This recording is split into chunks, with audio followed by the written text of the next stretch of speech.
RRB clerk prelims का result आ चुका है। अब आपको बाकी के जो बचे हुए दिन है, बहुत ज्यादा दिन तो बचे नहीं हुए, तो इन डेज को जो भी बचे हुए दिन है किस तरीके से प्रॉपर वे में यूटिलाइज करना है जिससे कि ज्यादा से ज्यादा आप स्कोर कर पाओ, उसको डिस्कस करेंगे इस पर्टिकुलर वीडियो में। ठीक है, मैं बहुत ज्यादा टाइम आपका नहीं लूंगा और स्पेसिफिक चीजें बताऊंगा जो कि आपके लिए बहुत ज्यादा इंपॉर्टेंट होने वाली है। ठीक है, और एंड तक देखिएगा, मैं आपको टॉपिक्स भी बताऊंगा कि कौन कौन से टॉपिक्स ज्यादा स्कोर कर सकते हैं और आपको हेल्प कर सकते हैं ज्यादा स्कोर करने के लिए। ठीक है, तो स्टार्ट करते हैं इस पर्टिकुलर प्लानर को। अगर आप आज से स्टार्ट करते हो तो पूरे लगभग आपके पास 8 दिन है जिसको आप ढंग से यूज कर सकते हो। अब देखो, आपके पास इतना टाइम नहीं है कि आप सब कुछ रिवीजन करो, टॉपिक वाइज रिवीजन करो, राइट? वो आपके पास टाइम नहीं है। अब आपका मेन फोकस क्या होना चाहिए? आपने मॉक टेस्ट दिया, ठीक है, उसको एनालाइज कराया, उसमें क्या गलती कर रहे हो उसको इंप्रूव करी, फिर मॉक टेस्ट दिया, फिर उसका एनालिसिस करा। यही आपका मेन फोकस होना चाहिए, इसके अलावा और कुछ नहीं। मैं आपको बताऊंगा कि आपको करना क्या है। देखो, ध्यान देना, एक फुल लेंथ मॉक टेस्ट पूरे दिन में एक इंपॉर्टेंट है, बिकॉज अब आपके पास ज्यादा दिन बचे नहीं हुए। ठीक है, इसमें क्या होगा, आपके हर एक टॉपिक से कुछ ना कुछ आप पार्ट कवर करोगे ही करोगे। ठीक है, उसके बाद एक सेक्शनल टेस्ट देना। सेक्शनल टेस्ट में इसलिए इंपॉर्टेंट बोल रहा हूं बिकॉज वहां पर आपको पता चलेगा अगर आप क्वांट में कुछ इंप्रूव कर सकते हो तो किस तरीके से करोगे। ठीक है, आपने ये दोनों टेस्ट दिए, उसके बाद सेम डे एनालिसिस बहुत ज्यादा जरूरी है, बिकॉज आपको पता होना चाहिए आप कहां गलती कर रहे हो या फिर कहां पर इंप्रूवमेंट कर सकते हो। उसके लिए एनालिसिस करना बहुत ज्यादा जरूरी है और इसी को मैंने आगे भी रिपीट करा हुआ है। क्या? जैसे कि अगर आप देखोगे यहां पर सेक्शनल मॉक टेस्ट सेकंड दिया, sorry full length mock test दिया, देन सेक्शनल मॉक टेस्ट दिया। अब यहां पर इंक्लूड मैंने क्या करा है, देखो, मैंने 2 मैराथन ड्रिल 7-7 मिनट की केवल मैंने इंक्लूड करी है। और रीजन क्या है इसके पीछे का? बिकॉज अगर आप आरआरबी क्लर्क की बात करेंगे ना, तो वहां पर आपको सिंप्लीफिकेशन, अप्रोक्सीमेशन, या फिर अगर हम बात करें तो ज्यादातर अप्रोक्सीमेशन के क्वेश्चंस वहां पर पॉसिबल रहते हैं और नंबर सीरीज में आपके रॉन्ग टर्म के क्वेश्चंस आने के बहुत बहुत चांसेस रहते हैं, प्लस आपका क्वाड्रेटिक इक्वेशन। अगर आप इतना पार्ट अच्छे से कर लेंगे ना, ठीक है, और मैराथन ड्रिल है, यहां पर आपकी स्पीड पर वर्कआउट होगा, साथ में आप जितने क्वेश्चंस कर सकते हो उतने क्वेश्चंस करने की कोशिश करना। 2 टाइम इसको करना, मतलब अप्रोक्सीमेटली आपको 14 मिनट्स देने मैराथन ड्रिल में। इससे क्या होगा ना, आप ये मत सोचना कि केवल आप सिंप्लीफिकेशन यहां पर कर रहे हो। एक तो आपकी यहां पर कैलकुलेशन भी अच्छी होगी जो कि आपको हेल्प करेगी डीआई अर्थमेटिक जो भी आप करोगे उसमें। साथ ही साथ अगर ये टॉपिक्स आपने अपने अच्छे कर लिए और अगर मेंस में ये टॉपिक आए जिसके आने के बहुत बहुत चांसेस है, तो लगभग आप समझ लो 12 से 15 मार्क आप यहां पर स्कोर कर सकते हो केवल इतने पार्ट के थ्रू ही। ठीक है, इसीलिए मैं बोल रहा हूं इंपॉर्टेंट है और मैंने हर डे ये कुछ ना कुछ आपकी एक्टिविटी रखी हुई है।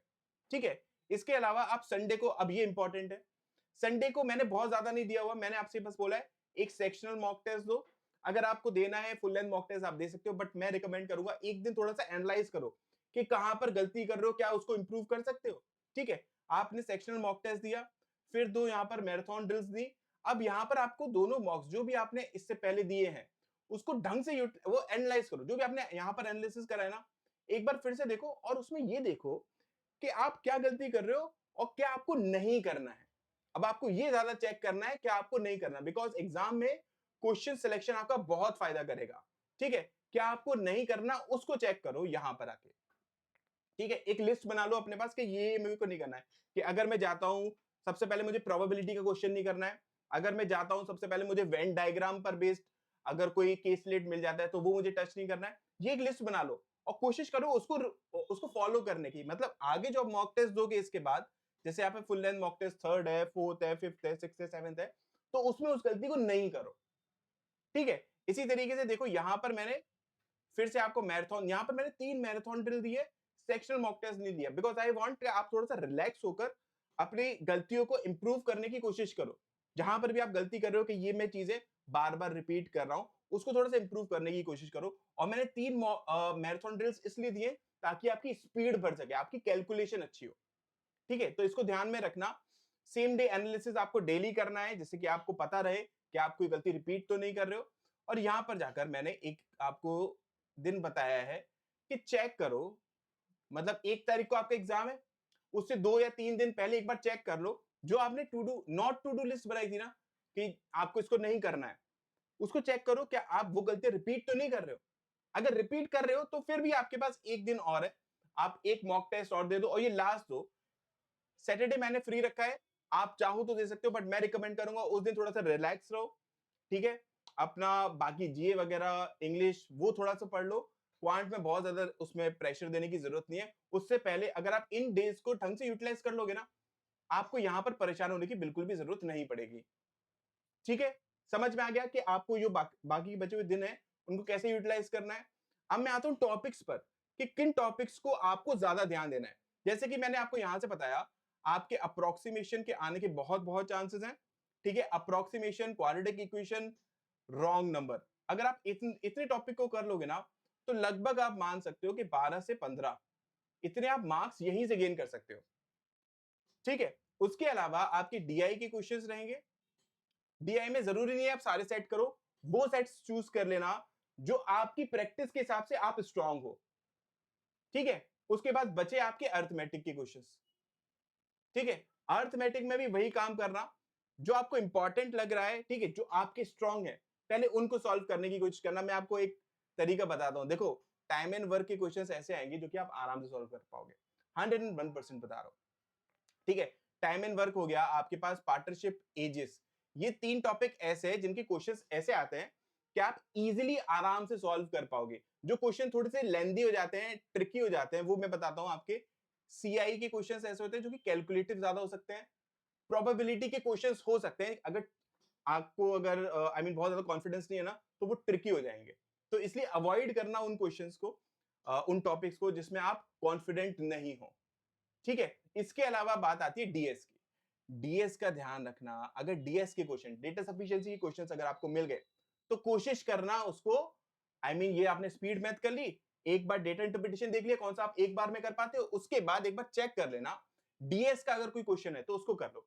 बिकॉज डीएस के क्वेश्चन में क्या होता है ना, आपको पूरा सॉल्व करने की जरूरत नहीं होती, थोड़ा बहुत भी अगर आप सॉल्व कर लोगे ना, और उससे पता चल जाता है कि आंसर आएगा कि नहीं आएगा। और आरआरबी क्लर्क है, ठीक है, एसबीआई नहीं है ये आपके पास, तो क्वेश्चंस ऐसे आएंगे जो कि आप आराम से सॉल्व कर पाओगे। राइट, तो इसको फॉलो करना, आपके जो बचे हुए दिन है उसमें ये आप शेड्यूल फॉलो कर सकते हो। ठीक है, बहुत ज्यादा मैं बोलूंगा आप वीडियोस वगैरह मत देखना। आप चाहो तो मैंने 5 वीडियोस मैंने यूट्यूब पर दी हुई है, ठीक है, मैं बोलूंगा आप उनकी पीडीएफ सॉल्व कर लो, वीडियोस को पूरा पूरा मत देखो। ठीक है, वीडियोस देखोगे आप टाइम अपना ज्यादा वेस्ट करोगे। वीडियोस नहीं देखो, आप उसके क्वेश्चंस जो मैंने आपको दिए हुए हैं, ठीक है, पीडीएफ फॉर्म में है, क्विज फॉर्म में भी है, उनको कर लो। मैं आपको लिस्ट दे दूंगा, एक बार जाना आप तरुण सर एच के सर्च करिएगा टेलीग्राम पर, या फिर स्मार्ट कीड़ा ऑफिशियल सर्च करिएगा, उसमें आपको लिस्ट मिल जाएगी उन वीडियोस की। ठीक है, आप चाहो तो स्किप करके देख सकते हो, ठीक है, केवल क्वेश्चन क्वेश्चन का सॉल्यूशन देख लेना, या फिर क्वेश्चन की पीडीएफ मैंने सबकी प्रोवाइड कराई हुई है, आप उनको चेक कर लेना। ठीक, अब आई होप इस वीडियो को यहीं पर रैप अप करते हैं। अगर किसी भी तरीके का डाउट है तो मुझे आप कमेंट्स में जरूर बता देना, या फिर आप ग्रुप में मुझसे पूछ लेना टेलीग्राम पर, मैं आपको रिप्लाई कर दूंगा। तब तक के लिए tata bye bye, take care. और प्रीलिम्स को किस तरीके से इंप्रूव करना है उसके लिए वीडियो बहुत जल्दी आने वाली है। ठीक है, जो भी इस ईयर के लिए प्रिपरेशन कर रहे हैं उनके लिए वीडियो है वो, तो उसको जरूर देख लीजिएगा। Tata bye bye, take care.